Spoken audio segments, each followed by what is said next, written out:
নমস্কাৰ, স্বাগতম জনাইছোঁ গ্ল'বেল ইনফো ইউটিউব চেনেললৈ। মই আজি আপোনালোকৰ ওচৰলৈ লৈ আহিছোঁ 20টা জেনেৰেল নলেজৰ প্ৰশ্ন উত্তৰ।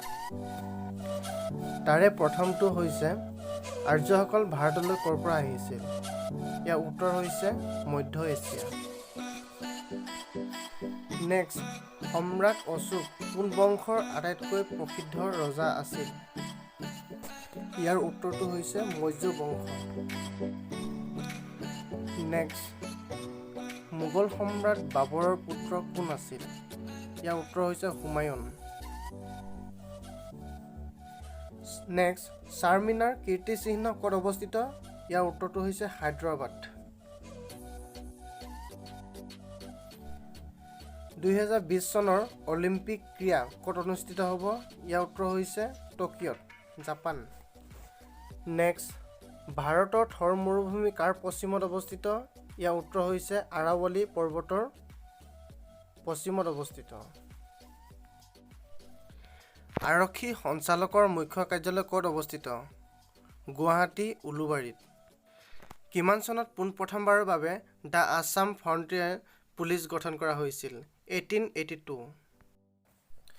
2001 চনৰ পৰা 2011 চনৰ ভিতৰত অসমত জনসংখ্যা বৃদ্ধিৰ হাৰ কিমান? 16.93%। অসমৰ পুৰণি নাম কি? কামৰূপ অথবা প্ৰাগজ্যোতিষপুৰ। অসমৰ জাতীয় সংগীতৰ ৰচক কোন? লক্ষ্মীনাথ বেজবৰুৱা। অসমৰ জাতীয় প্ৰতীক কি? এশিঙীয়া গড়। অসম কেশৰী উপাধিৰে সন্মানিত হোৱা অসমৰ প্ৰসিদ্ধ কবিজনৰ নাম কি? অম্বিকাগিৰি ৰায়চৌধুৰী।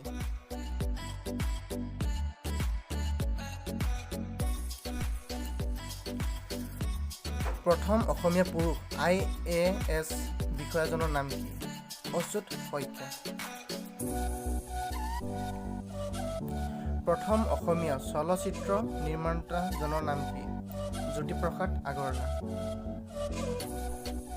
সিন্ধু উপত্যকা সভ্যতা সাধাৰণতে কোনখন চহৰৰ সৈতে জড়িত বুলি জনা যায়? হৰপ্পা।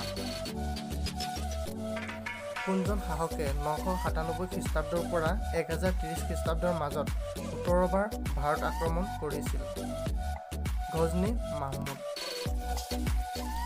ব্ৰিটিছ শাসকৰ বিৰুদ্ধে কৰা অসহযোগ আন্দোলন কোন চনত আৰম্ভ কৰা হৈছিল?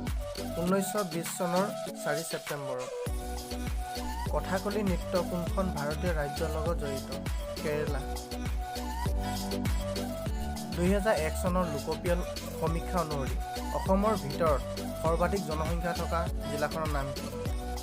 নগাঁও। ভিডিঅ'টো চাই কেনে পালে কমেণ্টত জনাব। যদি ভিডিঅ'টো চাই ভাল লাগিলে লাইক কৰিব, শ্বেয়াৰ কৰিব, আৰু যদি মই আপলোড কৰা এক্সাম ৰিলেটেড ভিডিঅ'বোৰ যদি আগতীয়াকৈ চাব বিচাৰে তেন্তে ছাবস্ক্ৰাইব বুটামটো প্ৰেছ কৰিবলৈ পাহৰি নাযাব।